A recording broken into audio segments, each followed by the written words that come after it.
الله تعالى وبركاته سلامك بعدي waxaa garabkayga midig fadhiya walaalkeen mohaan abdul oo halka maanta ugu sameynay soo dhaweyn qurux badan runtii soo dhawo mohaan gobolkaagii dadkaagii wax walba gobolku waa gobolkaagii aad iyo aad kooxda Rajo baan ku soo dhaweyso gobolkaaga ku soo dhawo mar labaad iyo mar saddex السلام عليكم ورحمة الله وبركاته مركا كواد وحان سلام يا صوماليين ميل كستو أي دنيا كجوكتو مركا لبعض وحان سلام يا خاصة كوحدة رجو بان مركا صدحات وحان سلام يا ورالكي mohaan apdul وحان ليه هي mohaan كسو دو قبل كاغي كسو دو دادكاغي كسو دو كوحدة mohaan gobolka marti kuma tihid gobolku waa gobolkaagii kooxda Rajo baan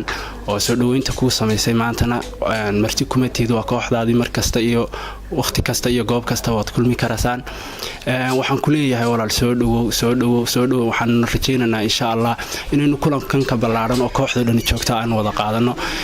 assalaamu calaykum warahmatullahi wabarakatuh waan salaamay asxaabta qaaliga waxaan ku soo dhaweynaa walaalkeen mohaan apdul soo dhawo baan ku walaal mar koowaad iyo mar labaad mar saddexaadba magaaladu waa magaaladaadii kooxdu waa kooxdaadii gobolku waa gobolkaaga ku soo dhawo walaal waxaan halkan ka salaamayaa walaalkeen mohaan oo ku soo dhaweynaa gobolka iyo channelkeena waxaan leenahay walaal ku soo dhawo channelkeena Rajo baan ما شاء الله dhalintan quruxda badan iyo waliba guud ahaanba kooxda Rajo baan oo aan ahayn afartan kaliya oo ka sii balaaran waxaan idin leeyahay dhamaantiin inta ila fadhida iyo inta kaamirada dabadeeda taaganba saaxiibayaal aad baa u mahadsantihiin sida quruxda badan ay casuunteen sida quruxda badan ay ugu soo dhaweyseen magaalada Laascaanood ruuxantii waa idinka qabaa gaalkacyo iyo Laascaanood marka la yiraahdana distance dheer baa u dhaxeeya cidii taqaana baa taqaana haddeer koonkan aan joognana social media wuxuu noqday qol ay ku wada kulmaan dadka dunida saaran oo dhan isku xirka bulshada ayaanu ka qayb qaadanaa hadanahay qaybta YouTuberiska idinkana waa ku faraxsanahay inaad ku soo bidhaan YouTuberiska Laascaano waa u baahnayd dhalinyarada sidaas kale isugu xiran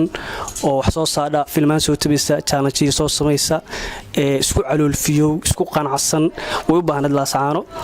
mar labaad iyo mar saddexaad mar afraad waxaan idinku bogaadinayaa in hawshiina meeshina ka sii wadataan